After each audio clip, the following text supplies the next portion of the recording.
All right, so here we go again. I think I'm going to start with this other book. These are just pamphlets that were handed out in 1936, 37, and 38. This one was written in, let's see,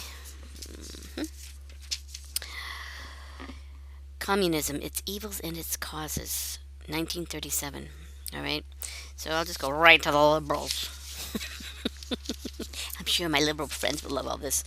I mean, it's just crazy what's going on. All right. Hello again, it's me. Yes, I know some of you don't like to listen to this, but these are, remember, I am an avatar. I'm reading some literature I collect.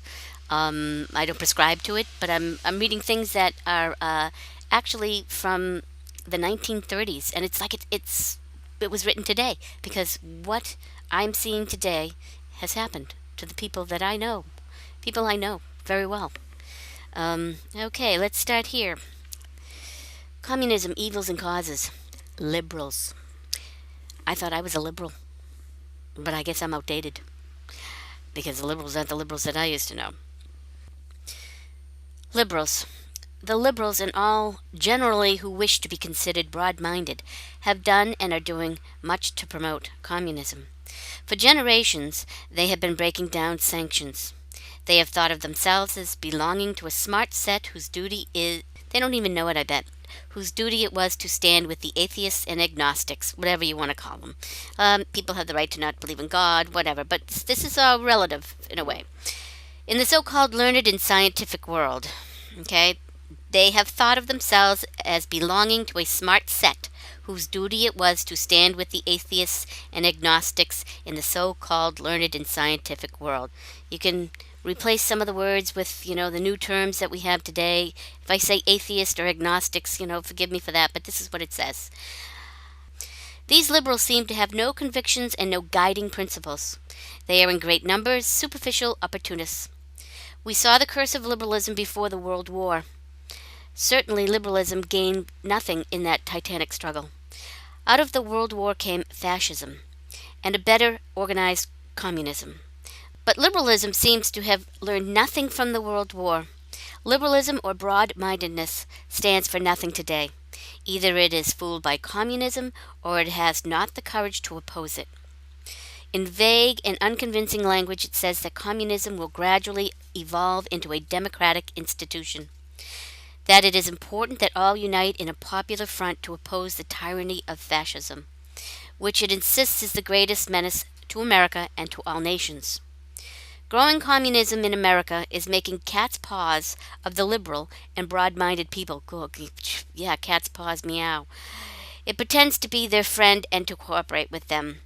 How can one explain the position of our liberal press and of our so called broad minded groups that are almost unanimous in accepting the propaganda of democracy put out by the communists and denouncing fascism without any qualification? Why do present day liberals fail in the same breath to denounce the worst of all tyrannies, that of Soviet Russia? If communism were triumphant tomorrow in America, its first victims would be the very weaklings, the liberals, who helped to make it victorious. The liberals who conduct our press, the educated liberals of all groups who have no real convictions and no real stamina of character, are doing very much at the present time to prepare the way for the spread of communism. And I see that as today as being the truth. They don't even know that they're spreading communism in what they think is being a liberal, and they're calling the other the opposing side fascist. They don't even know why they're using these words or in what context they're using these words, and it just nothing makes sense. They throw out all these labels to the other side, calling them racist, calling them fascist. These people don't even know what they're talking about. But these documents here, this was happening in the 30s and in the 1980s. They had trouble then. All right, I don't want communism here in this country. Russia, Russia, Russia. Isn't that kind of funny how the liberals just keep trying to push this agenda that the Republicans or so-called alt-right people are in with the Russians? They're not. What about Soros? Okay, so let's get into fascism, shall we? Fascism. A little dictionary this is. This word was originally a proper name, which strictly speaking cannot be defined. It denoted then a number of small political groups. It has since come to be used vaguely for a whole world outlook, and also as a term of abuse applied to anything political that the speaker happens to dislike. The word has thus acquired meanings to some extent capable of definition, but its meaning is different in different countries. This is because, in most cases, it has picked up a good part of its meaning in the course of the growth of the fascist movement in that country. In Italy itself, nearly all the reasoned philosophy of the movement and most of its reasoned social and political program were worked out sometimes after the fascisti came into power and long after the word fascist came into use. The difficulty in definition arising from this fact is not simply an accident. It is significant of the real implications of fascism itself. Fascism, whether in Italy or elsewhere, has always tended to put the will before the intellect or reason, and the appeal to the emotions before the appeal by argument. It has for that very reason lacked at the outset a definite intellectual position. It has been forced to find one by the necessity of governing and also of explaining itself to the outside world. For that reason, the particular philosophy and particular program it has developed in any country have been determined not by some intellectual position inherent in fascism, but largely by the local conditions and the immediate needs of the time. In one country it takes one color, and in another country another. In Italy it picked up from Don Sturzo's Popular Party the sociological program of the encyclicals and their insistence upon the cooperative character of the state. Again, in Italy, it exalts the nation as a cultural unit, while its German counterpart exalts the race. It is everywhere consistent, however, in having an authoritarian character for the very reason that it puts will first and goes on to insist upon discipline and the subordination of all individuals to the outlook of a state. In spite of the fact that systems have been multiplied, philosophy has always retained this characteristic note. It is more universal and more comprehensive than other branches of natural learning. The natural sciences are limited, they are individual. I believe that this distinction will be admitted by all. The chemist, for example, chooses for his field the composition and resolution of the elements. He deals with them in their quantitative aspects. He selects his materials, arranges his apparatus under such conditions as will lead him to success in determining the definite quantity of one element that will unite with a definite quantity of another. In terms of the atomic theory, the formula H2O tells us that two atoms of hydrogen will unite with one of oxygen. Perhaps the force of gravity enters into the operation, but that does not concern him, nor is he distracted from his purpose by the phenomena of radiation. These occupy the attention of the physicist. A scientist in his particular field assumes what he believes to be necessary for his science. He makes whatever hypothesis will help him and is satisfied if it can be verified. It works, that is sufficient. So, with the other natural sciences, each is specialized, individualized, and limited in its operations and purposes.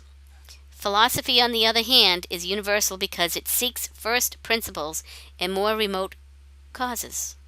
The scientist takes observations for granted.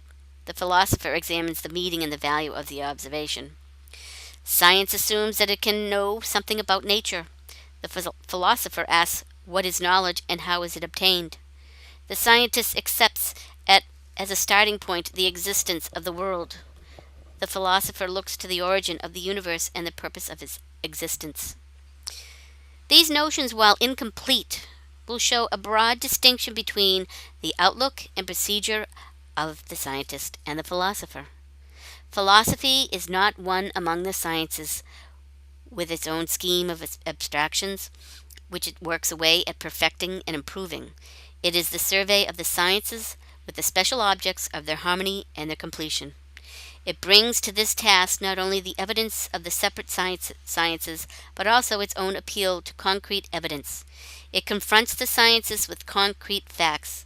Hence, philosophy cannot be limited, as the special sciences are, either in its scope or its methods.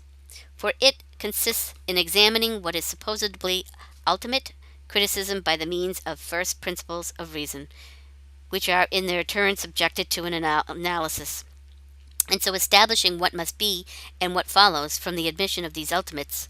The subject matter of philosophy is therefore one which is of its nature constant, and it may be said to cover that body of experience which is at the same time the most profound and the most common. Change of relations. These opinions are quite in keeping with the attitude of the schoolmen towards science. Although they did not have the same esteem for the natural science that we have today, I do not pretend for an instant that all our modern thinkers would ascribe to the view, whether from a fear of returning to medievalism, or from an honest conviction that the quasi-domination of philosophy over science would curtail its freedom. It is not our place to decide. At any rate, there has been a notable change in the relations between science and philosophy. Since the days of the scholastic philosophers, specialization in the modern sense did not exist. The sciences were regarded as preliminary studies to philosophy. Since then, the sciences have been multiplied. Material beings have been sifted, new points of view have been considered, and these in turn have become the basis of new sciences. In scholastic terms, we would say that new formal objects have been determined, and thus arose physics, chemistry, astronomy, geology, etc. in the modern sense. They cast off the ties that bound them to philosophy and became autonomous. The change was needed, and new avenues of thought were opened to enterprising minds. The vast sum of scientific knowledge, both theoretical and practical, that is the fruit of science of the past 3 centuries, needs to exposition or comment. But the scientific movement was not without its dangers. The impulse was so rapid and the growth of knowledge so expansive that it could not be assimilated, whereas in former times it was possible for one to become a master of science. Today a lifetime hardly suffices to conquer a single branch, nor was the absolute rejection of philosophy and metaphysical principles for the best interest of science. The proof of this statement lies in the fact that so many of our modern scientists and philosophers are calling for a philosophy of science. Since we are here discussing the relations of philosophy and science from the point of view of scholastic philosophy, we have neither time nor space to develop the relations of modern philosophy to science. All right, here's a good book too. It's called The Liberal Imagination, Lionel Trilling.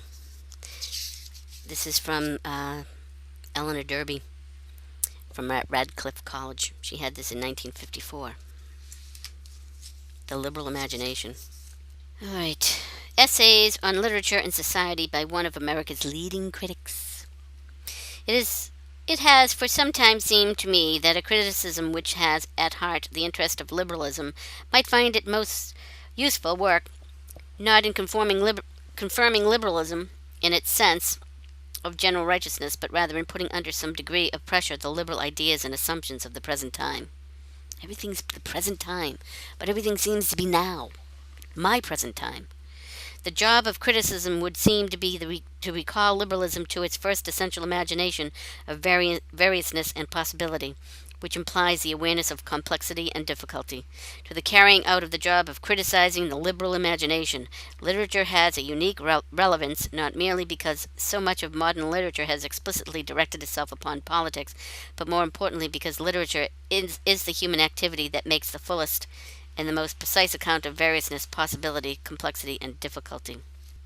Reality in America. Oh, that's a good one.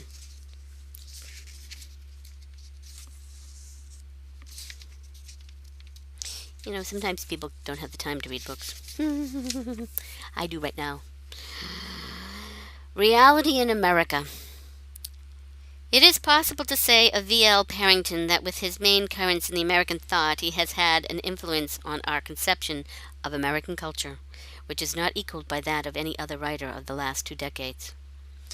His ideas are now the accepted ones wherever the college course in American literature is given by a teacher who conceives himself to be opposed to the genteel and the academic, and in alliance with the vigorous and the actual. And whenever the liberal historian of America finds occasion to take account of the national literature, as nowadays he feels it proper to do, it is Parrington who is his standard and guide. Parrington's ideas are the more firmly established because they do not have to be imposed. The teacher or the critic who presents them is likely to find that his task is merely to make articulate for his audience what it was, what it has always believed. What happened to everybody? What is everybody doing here? Everybody's got to wake up. Look what happened today. This is nonsense. We all have to get together again. What's going on out there? Blah blah.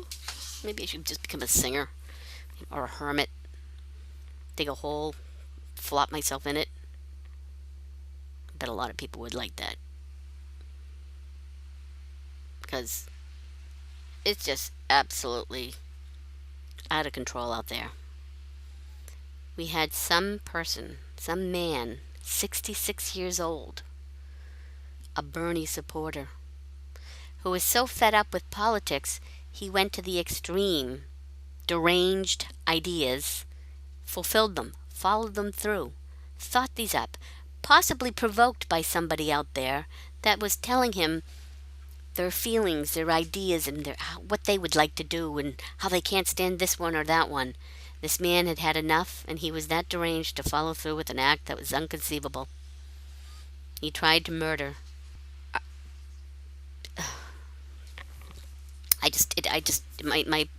My heart just sinks when I even think about what they tried to do. He tried to slaughter our congressmen, our leaders. This man tried to carry out multiple assassinations because of his political beliefs, his disdain of the opposition, the side he didn't win. What's wrong with people? You have people that just can't handle certain things, and we have people that should be responsible, that are in the public eye, that go out there and present certain talks to the public, present plays that reenact certain things, or performance artists that thinks horrific acts are funny. They're not. They're horrific. Even when you're just joking. Things are not always funny. There are consequences for a lot of these things that are going on today. Nobody is thinking. They're just acting. They have no restraint, no boundaries. Their consequences could mean the death of another. And from the death of that other person, there's a family that's behind that person. They don't have a conscience. It's just like, what are we going to do? Go down that road? Continue going down that road? Or do you want to move forward?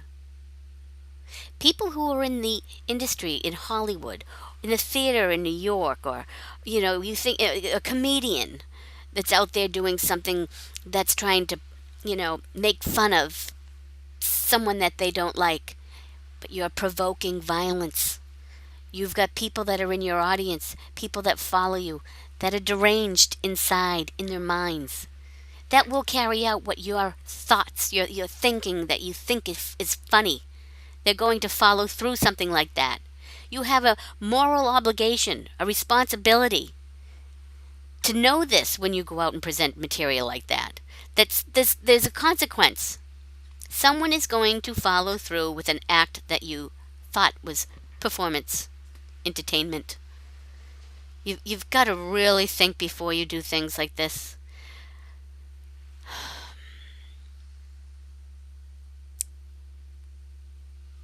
I've kind of lost my funny bone a long time ago because of all this. I take things a lot more serious because there's so much at stake. Our country, our children, our youth. What kind of a future are we leaving them? I don't think half of them that they call themselves these left liberals understand that what the road they're going down, they're being tricked. They've been brainwashed. There's no order in their thinking. There are ways to be fair with people, helping people. You, it can't be a free for all because there's no order. When you don't have any order, you can't move forward. You stagnate. Everybody's going here and there, and there's no sense of it. You can't make sense out of anything. It's not that I'm asking you to follow the program. There's no program, it's just following human decency. People have lost all decency. They treat each other horribly, calling each other names, threatening to kill each other, beating each other up, rioting in the streets, breaking windows, setting cars aflame. Breaking the windows when there are people in on the other side just having a cup of coffee, scaring them half to death. Throwing tear gas into crowds of people that have children with them. It's the other thing. People are bringing children to these protest rallies that turn out to be riots. It's like a deliberate breakdown of society here. It's very obvious that are some real extreme, hard people behind here. A deep state, like they say. There is a deep state. There's a group out there somewhere that has been building and building this army of just hateful people who think that they can do whatever they want, to whoever they want, wherever they want, whenever they want. You can't. It's not practical.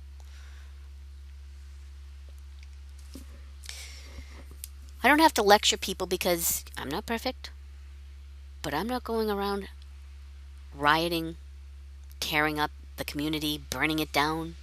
I would never think of doing that. It's my home. People's businesses, are being ruined. Pharmacies, marketplaces where people go and they get their foods, their necessities, are being destroyed. People are afraid to leave their homes. They're becoming isolated. They're not talking to their neighbors. They're afraid of the neighbors. They're afraid to tell their neighbors what they are doing, who they believe in, what side of the political table are you. That isn't living a free life. It's keeping you down. And that's what this so-called liberalism has been doing. You think you're free. You're not free. You're being controlled, told how to behave and what's right. I don't know. Something's got to change, or we're all doomed.